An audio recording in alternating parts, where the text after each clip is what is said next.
하나님 이 시간 누가복음 말씀을 살펴보려고 합니다. 누가복음 본문을 통하여서 특히 예수님의 오심에 대해서 살펴보려고 합니다. 우리가 예수님의 삶을 공부하면서 우리를 향하신 하나님의 은혜에 대해 더욱더 알게 하여 주시고 특히 예수님에 대해서 저희가 더욱 깊이 알며 예수님을 바르게 믿을 수 있도록 도와주십시오. 예수님의 이름으로 기도합니다. 아멘. 좀 한동안 누가복음 말씀을 보려고 합니다. 특히 성탄절을 앞두고 예수님의 오심에 대해서 깊이 있게 살펴보는 시간을 가지려고 합니다. 그래서 구약 파노라마 교재가 아니고 성경을 다 가지고 있어야 하는데 성경책 다 가지고 계시죠? 좀 한 절 한 절 보면서 하나님의 말씀을 살피도록 하겠습니다. 오늘은 누가복음 1장 1절부터 25절까지를 살펴보겠습니다. 누가복음 1장 1절부터 25절까지. 여러분, 누가복음의 저자는 누구일까요? 누가복음의 저자는 누구일까요?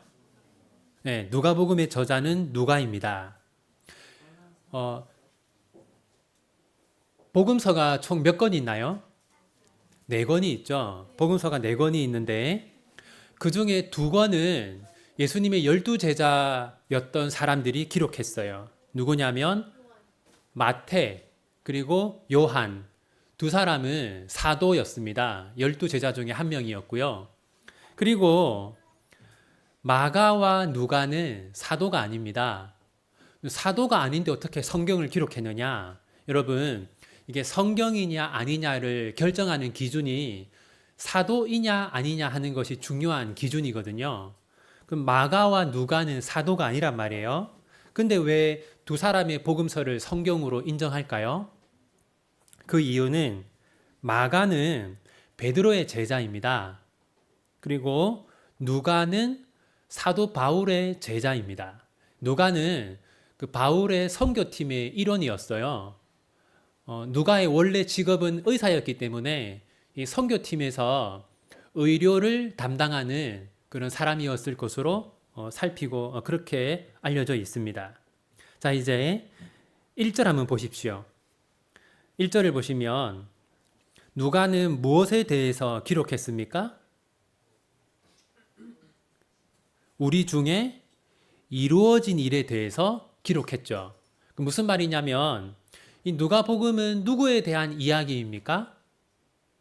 복음서니까 예수님에 대한 이야기이겠죠. 그런데 누가복음에 기록된 예수님에 대한 이야기는 누가가 지어낸 이야기가 아니라 뭡니까? 이루어진 사실입니다. 근데 이게 중요한 게 2가지입니다. 첫 번째는 이루어진, 두 번째는 사실. 이루어졌다는 건 어떤 뜻이겠습니까? 이루어지려면 먼저 뭐가 있어야 돼요? 네, 약속이 있어야겠죠. 그러니까 구약 성경에서 하나님이 예수님을 보내겠다고 약속했어요.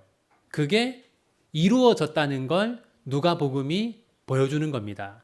두 번째는 이루어진 사실.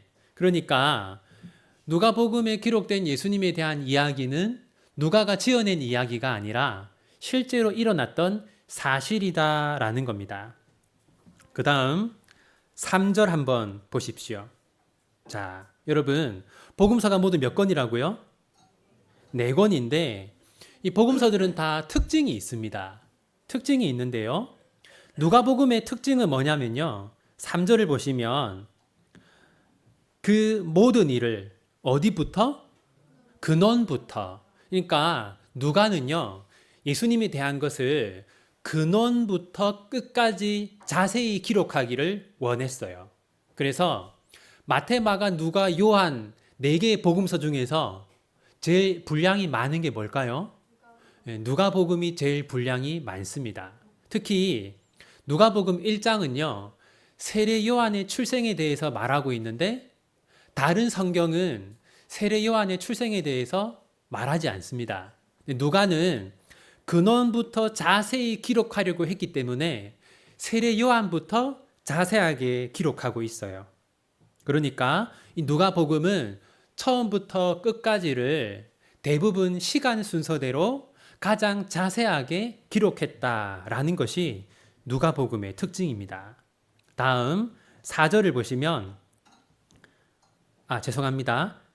3절을 보시면 누가복음의 수신자가 누구입니까?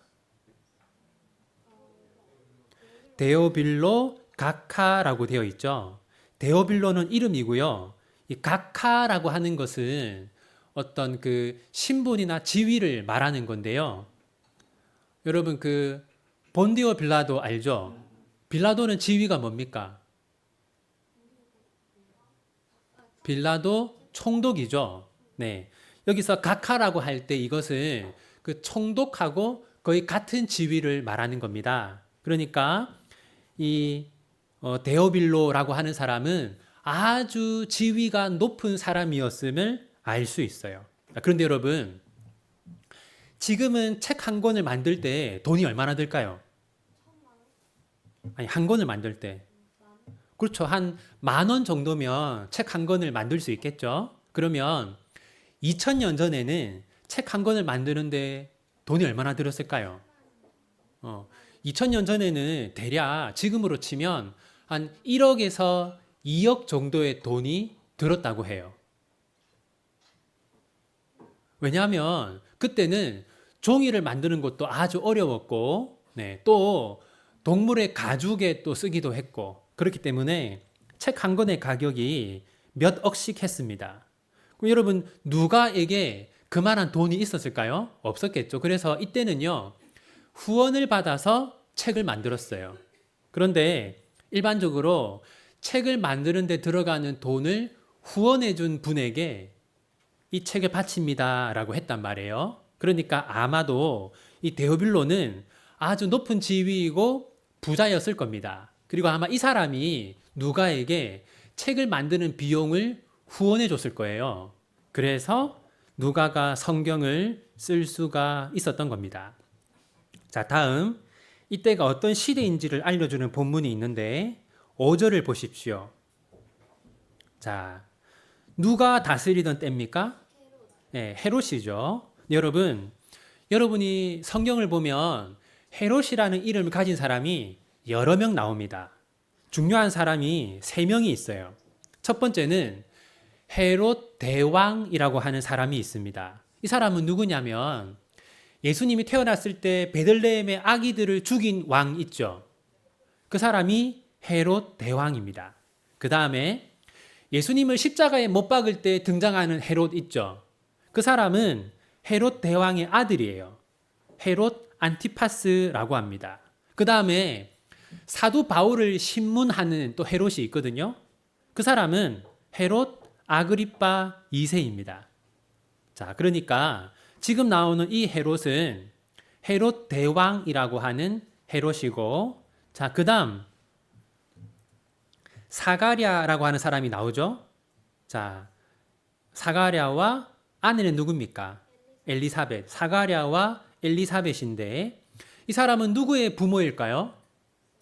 네, 세례 요한의 부모입니다. 자, 그러니까 이 누가복음은 특이하게 세례 요한부터 시작하고 있어요.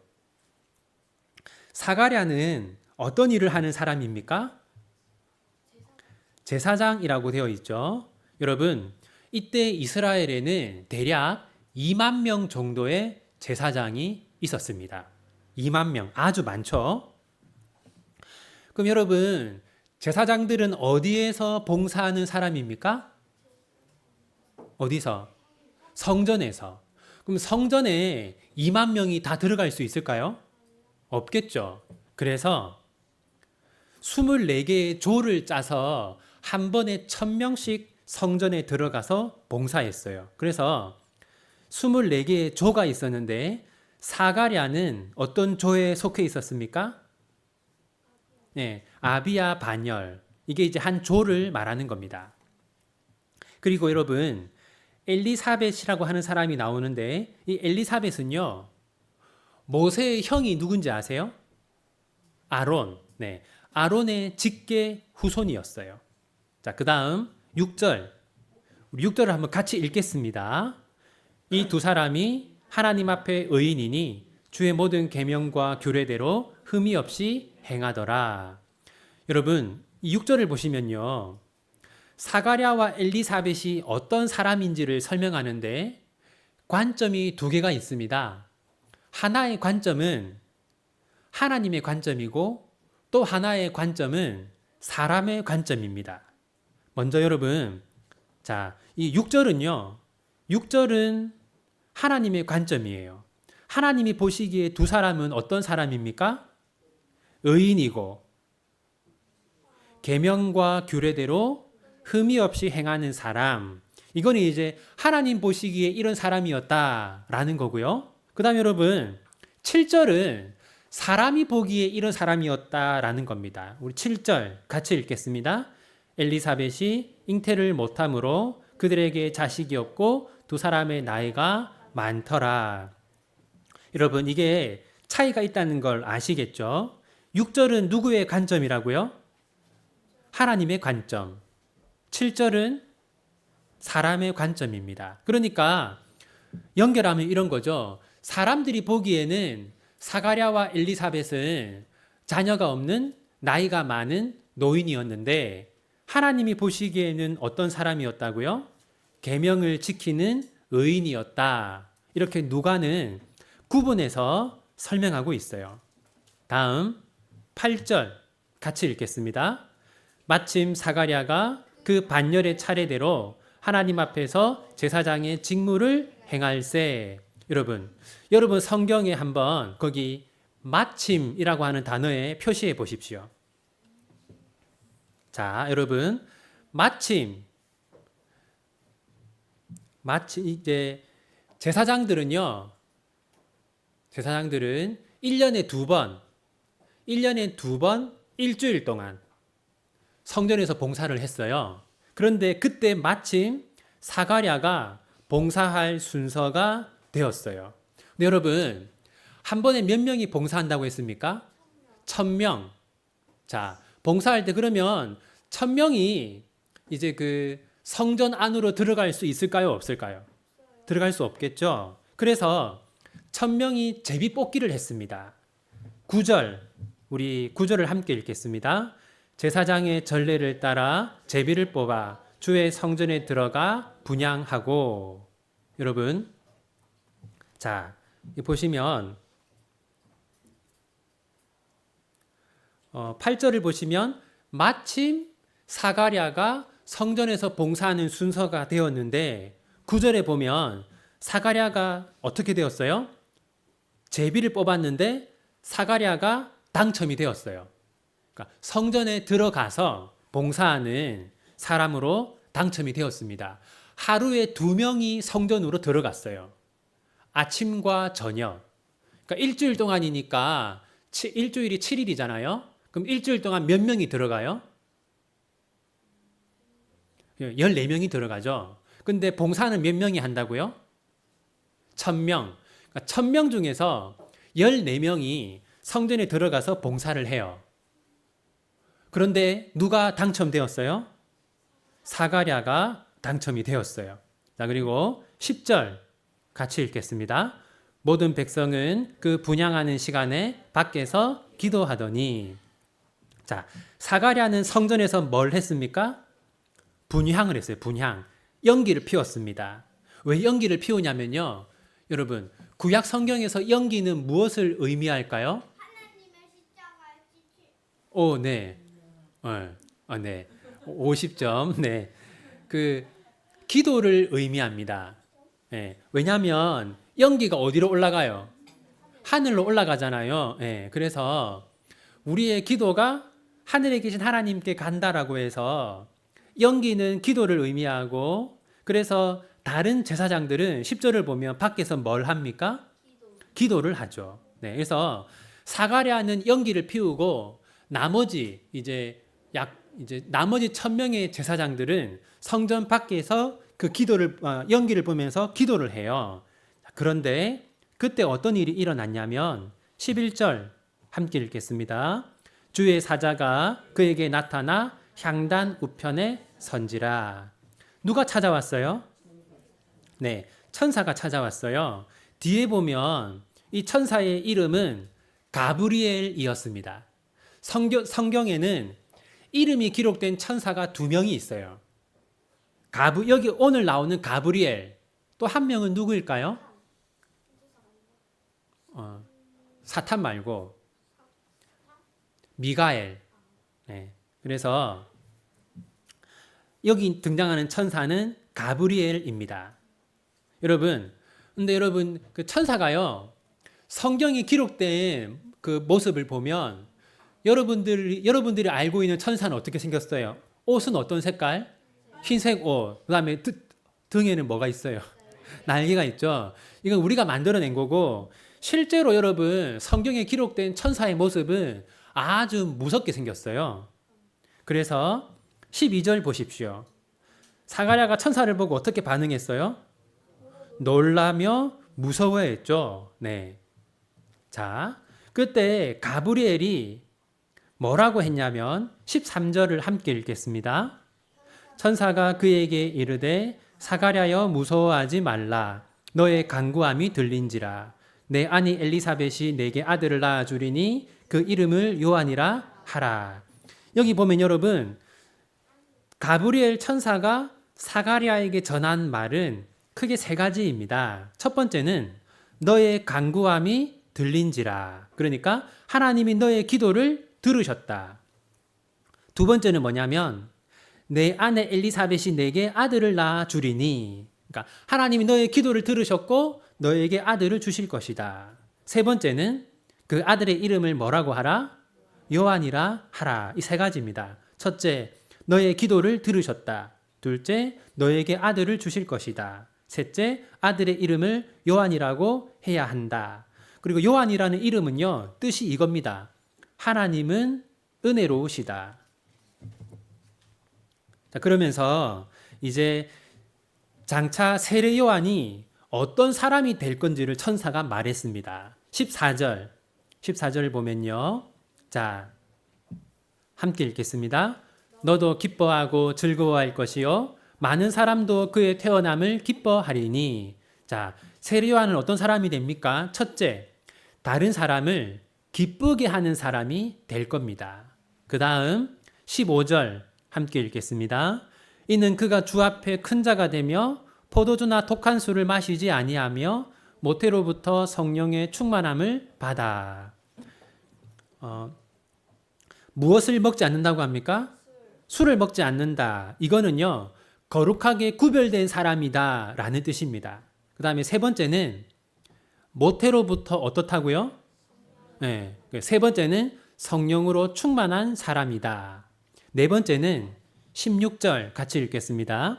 이스라엘 자손을 주 곧 그들의 하나님께로 많이 돌아오게 하겠음이라.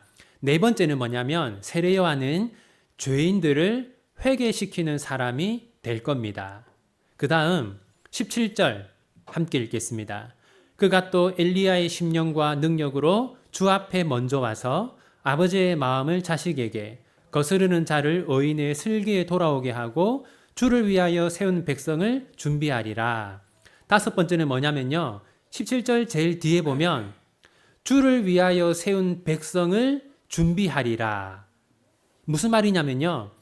이스라엘 백성들이 예수님을 영접하도록 준비하는 사람이 될 것이다 라고 했습니다. 여러분, 이 천사가 누구라고요?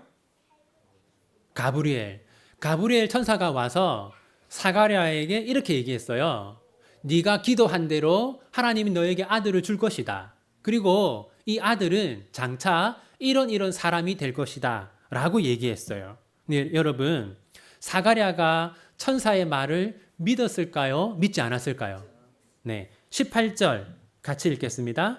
사가랴가 천사에게 이르되 내가 이것을 어떻게 알리요? 내가 늙고 아내도 나이가 많으니이다. 여러분 보세요. 이 사가랴는 천사의 말을 믿지 않았는데 그 이유가 뭡니까? 나이가 너무 많기 때문에. 여러분, 그러니까 우리가 이렇게 볼 수 있어요. 사가랴가 젊었을 때는 어떻게 한 겁니까? 사가랴가 젊을 때는 하나님께 아들을 달라고 기도했어요. 그런데 이제 나이가 80, 90 이렇게 많아진 거예요. 그러니까 이제 나이가 많아진 다음에는 어떻게 했겠어요? 이제 기도를 더 이상 하지 않았던 것이죠. 그러니까 사가랴는 젊을 때는 아들을 달라고 기도하다가 나이를 많이 먹은 다음에는 더 이상 기도하지 않고 있었어요. 그런데 천사가 와서 이제 하나님이 너에게 아들을 줄 것이다라고 하니까 사가랴는 믿지 않았던 거죠. 그러자 천사가 뭐라고 하냐면 19절 함께 읽겠습니다. 천사가 대답하여 이르되 나는 하나님 앞에 서 있는 가브리엘이라 이 좋은 소식을 전하여 내게 말하라고 보내심을 받았노라. 여러분, 천사가 이제 사가랴가 믿지 않으니까 천사가 뭐라고 합니까? 나는 하나님 앞에 서 있는 가브리엘이다. 자, 그리고 제일 뒤에 뭐라고 돼 있어요? 보내심을 받았다. 여러분, 그러니까 가브리엘이 뭐라고 하냐면 나는 하나님이 보내서 너에게 왔다. 그러니까 지금 천사가 하는 말은 누가 하는 말입니까? 하나님이 하는 말이죠. 그러므로 사가랴가 아들을 가지게 되는 것은 하나님이 하시는 일이기 때문에 반드시 이루어질 것이다 라고 천사가 말하는 겁니다. 그리고 사가랴가 믿지 않았기 때문에 사가랴는 하나님께 벌을 받았어요. 어떤 벌을 받았을까요? 네, 우리 20절 함께 읽겠습니다. 보라, 이 일이 되는 날까지 내가 말 못하는 자가 되어 능히 말을 못하리니 이는 내가 내 말을 믿지 아니함이거니와 때가 이르면 내 말이 이루어지리라 하더라. 사가랴는 믿지 않아서 말을 하지 못하는 벌을 받았습니다. 여러분, 그리고 이 하나님의 말씀은 어떻게 되었을까요? 이루어졌을까요? 이루어지지 않았을까요? 네, 우리 1장 24절 함께 읽겠습니다. 이후에 그의 아내 엘리사벳이 잉태하고 5달 동안 숨어 있으며 이르되. 자, 하나님의 말씀은 그대로 이루어졌습니다. 사가랴는 불가능하다고 생각했는데 하나님의 말씀은 이루어졌고 나이가 많았던 엘리사벳은 임신을 하게 되었어요. 그리고 엘리사벳이 하나님께 뭐라고 했냐면 25절 함께 읽겠습니다. 주께서 나를 돌보시는 날에 사람들 앞에서 내 부끄러움을 없게 하시려고 이렇게 행하심이라 하더라. 엘리사벳이 두 가지를 얘기했습니다. 자, 25절 보면 첫 번째로 뭐라고 얘기합니까? 주께서 나를 돌보시는 날에, 그러니까 나를 돌보셨다라고, 하나님이 나를 돌보셨다라고 고백했어요. 여러분 생각해 보세요. 그러니까 2000년 전이랑 지금이랑은 많이 달라요. 많이 다른데 여러분 2000년 전에는요. 그 자식을 재산처럼 생각했어요. 왜 그럴까요? 그런 것도 있고 그런 것도 있는데 농사 지을 때 이때는 주로 농사를 지었으니까 가족의 수가 많아야 되겠죠. 그것도 있고 또 뭐냐면 여러분 지금은 그 나라의 복지 제도가 잘 되어 있으니까 만약에 제가 늙으면 나라에서 연금 이런 게 나오잖아요. 그죠? 근데 2000년 전에는 그런 게 있을까요? 없을까요? 없었어요. 그러니까 여러분 이때는요. 자녀가 없으면 늙어서 아주 고생을 했어요. 그러니까 지금이랑은 좀 달라요. 그래서 이제 엘리사벳은 자녀가 없다는 것을 어떻게 생각했냐면 하나님이 나를 돌보시지 않은 것이다라고 생각을 했던 것 같아요. 그래서 엘리사벳은 하나님이 나를 돌보셨다라고 말을 했고 또 25절 중간에 보면 이렇게 돼 있죠. 내 부끄러움을 없게 하시려고. 이건 뭐냐면요. 이제 이때는 자녀를 재산으로 생각했으니까 자녀가 많으면 하나님께 복을 받은 사람이라고 생각을 했어요. 그래서 엘리사벳은 나는 복이 좀 적은가 보다 그런 생각을 했겠죠. 그래서 내 부끄러움을 없게 하셨다 이렇게 고백을 하는 겁니다. 우리가 오늘 누가복음 1장 1절부터 25절까지를 살펴보았는데 이 본문에서 우리가 꼭 생각해야 하는 5가지의 교훈을 말씀드리겠습니다. 첫 번째는 뭐냐면요. 첫 번째는 사람의 관점과 하나님의 관점은 다르다라는 겁니다. 여러분, 오늘 본문에서 이 사가랴와 엘리사벳, 사람들이 보기엔 어떤 사람이었어요? 네, 나이가 많은, 그리고 자녀가 없는, 사람들이 보기에는 그런 사람이었는데 하나님이 보기엔 어떤 사람이었어요? 네, 의인이고 율법을 지키는 사람이었다라는 겁니다. 여러분, 우리 여기서 여러분들을 보는 사람들의 시선과 하나님의 시선이 다르다는 것을 알 수 있어요. 사람들이 여러분을 볼 때는 여러분이 좀 뭔가 부족하고 그런 사람일 수 있지만 하나님이 우리를 볼 때는 그렇지 않다는 것이죠. 여러분, 하나님의 시선이 중요할까요? 사람의 시선이 중요할까요? 네, 하나님이겠죠. 우리 하나님의 백성들은 사람이 나를 어떻게 볼까 하는 것보다 하나님이 나를 어떻게 보실까 하는 것을 더 중요하게 여기면서 살아야 합니다. 두 번째, 우연은 없다라는 겁니다. 여러분, 이때 대략 몇 명이 일주일 동안 봉사를 했다고요? 네, 제사장 1000명. 그런데 자, 그 중에 일주일 동안 몇 명이 성전에서 봉사를 한다고요? 14명. 근데 마침 누가 제비를 뽑았어요? 마침 사가랴가 제비를 뽑았죠. 여러분, 이건 우연일까요? 사가랴가 제비를 뽑은 것은 우연입니까? 아닙니다. 하나님의 뜻이죠. 그죠? 여러분, 사가랴가 제비를 뽑은 게 우연이 아니라 하나님의 뜻이었던 것처럼 여러분의 삶에서도 일어나는 모든 일들 속에는 하나님의 뜻이 있다는 것을 믿으시기를 바랍니다. 여러분에게 기쁜 일이 일어나면 그것 역시 하나님의 뜻이고 또 슬픈 일이 일어나면 그것 역시 하나님의 뜻이라는 것을 믿으시기 바랍니다. 세 번째는 하나님은 우리의 기도를 들으신다라는 겁니다. 여러분, 사가랴는 어떤 기도를 했습니까? 자녀를 달라고 기도했어요. 그런데 젊을 때는 기도하다가 나이가 들어서는 어떻게 했어요? 하나님이 내 기도를 들으시지 않나 보다라고 하고 기도를 중단했어요. 그런데 하나님은 사가랴의 기도를 들으셨습니까? 듣지 않으셨습니까? 들으셨어요. 여러분, 하나님이 여러분의 기도를 들으신다는 것을 믿으시기 바랍니다.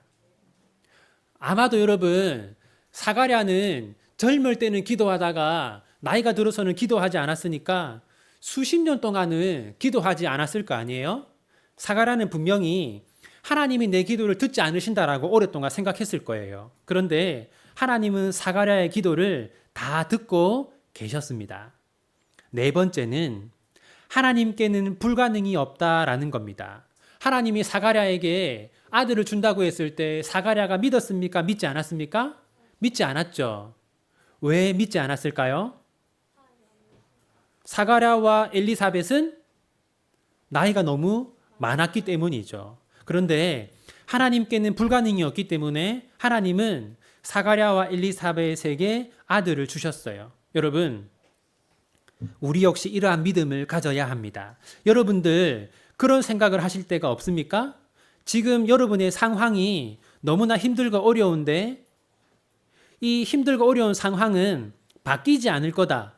그런 생각을 우리가 할 때가 많단 말이에요. 여러분, 하나님은 불가능을 가능하게 하시는 분입니다. 여러분이 이 상황은 아무도 바꿀 수 없다. 이 문제는 아무도 해결할 수 없다라고 할 때도 하나님은 하실 수 있다는 것을 우리는 믿어야 합니다. 마지막 5번째는요. 하나님의 때가 있다라는 겁니다. 여러분, 사가랴는 언제 아들을 가지기를 원했을까요? 젊을 때 자식을 가지기를 원했을 거예요. 그런데 하나님의 뜻은 언제였습니까? 사가랴와 엘리사벳이 노인이 되었을 때 아들을 주는 것이 하나님의 뜻이었어요. 여러분, 이것처럼 우리가 생각하는 시간과 하나님이 생각하는 시간은 다릅니다. 그래서 우리는 하나님의 때가 찾아오기를 기다려야 합니다. 여러분, 이제 우리가 살펴본 말씀을 가지고 한번 기도하는 시간을 가지려고 합니다. 첫 번째는요, 여러분, 사람의 시선이 있고 하나님의 시선이 있습니다. 여러분, 우리가 사람의 시선보다 하나님의 시선을 더 중요하게 여길 수 있도록 우리 비전교회 모든 성도들이 사람이 나를 어떻게 보는가가 아니라 하나님이 나를 어떻게 보는가, 하나님 보시기에 의롭고 거룩한 사람이 되기 위해 노력하는 우리 비전교회 성도들이 될 수 있도록 함께 마음을 모아서 기도하기 원합니다. 기도합시다. 하나님 아버지, 우리 비전교회 성도들을 위해서 기도합니다. 하나님, 사람들이 우리를 어떻게 보는가 하는 것보다 하나님이 우리를 어떻게 보는가 하는 것을 생각하고 하나님 보시기에 더 올바른 사람이 되기 위해 노력하는 우리 비전교회 성도들이 되게 하여 주십시오.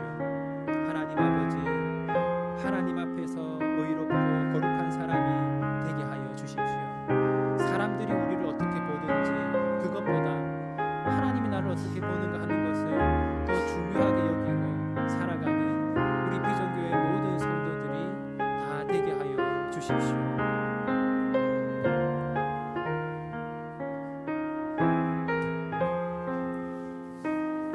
우리 두 번째로는 우리 비전교회 성도들이 기도의 사람이 되기를 기도합시다. 포기하지 않고 끈질기게 기도하는 우리 비전교회 성도들이 될 수 있도록, 기도를 통해서 어려움을 극복하는 우리 비전교회 성도들이 될 수 있도록, 우리 비전교회 성도들이 기도의 사람이 될 수 있기를 함께 마음을 모아 기도하기 원합니다. 기도합시다. 하나님 아버지, 우리 비전교회 성도들이 기도의 사람이 되게 하여 주십시오. 포기하지 않고 끝까지 기도하는 사람들이 되게 하여 주십시오. 하나님 아버지, 우리 비전교회 성도들에게 아버지여 기도의 열심을 더하여 주시옵소서. 하나님, 날마다 기도하는 자들이 되게 하여 주시고 모든 순간과 모든 장소에서 기도하는 자들이 되게 하여 주십시오. 기도를 통하여 힘을 얻고, 기도를 통하여 은혜를 얻고, 기도를 통하여 삶의 모든 문제들을 극복해 나가는 우리 비전교회 성도들이 다 되게 하여 주십시오. 세 번째로는 하나님께서 우리의 힘들고 어려운 처지를 변화시켜 주시기를 기도하기 원합니다. 사람의 힘으로 해결할 수 없는 우리의 문제들을 전능하신 하나님께서 해결하여 주시도록, 우리의 문제와 우리의 어려움과 우리의 어려운 상황을 하나님께서 바꾸어 주시도록 그렇게 함께 기도하기 원합니다. 하나님 아버지, 불가능이 없으신 하나님 아버지, 하나님, 우리 비전교회 성도들의 모든 어려움과 아픔을 하나님께서 해결하여 주시기를 소원합니다. 하나님 아버지,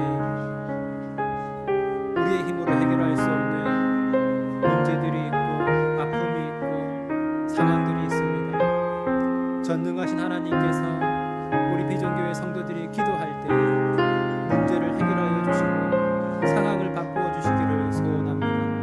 하나님, 우리 비전교회에도 우리의 힘으로 해결할 수 없는 어려운 문제들이 있습니다. 하나님 아버지, 하나님께서 해결하여 주시고 하나님께서 변화시켜 주시옵소서.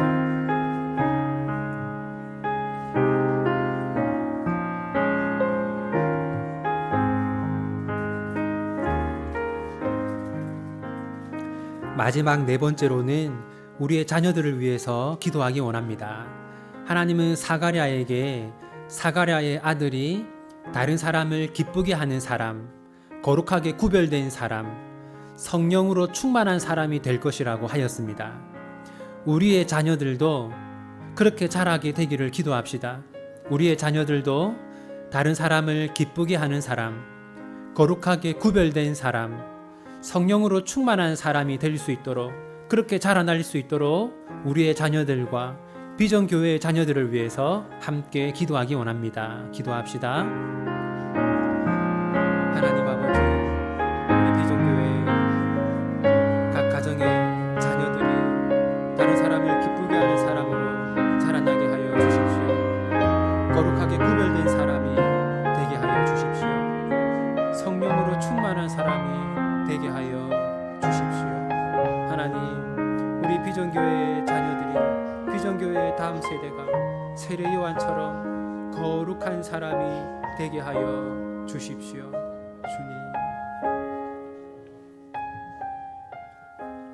기도하겠습니다.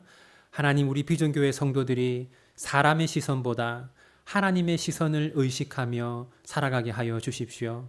우리 비전교회 성도들이 기도의 사람이 되게 하여 주십시오.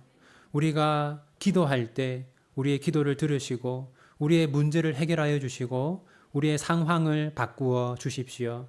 하나님이 저희들에게 주신 모든 자녀들이, 우리 비전교회의 다음 세대가 세례 요한처럼 다른 사람을 기쁘게 하고 거룩하게 구별되고 성령으로 충만한 사람으로 자라게 하여 주십시오. 예수님의 이름으로 기도합니다. 아멘.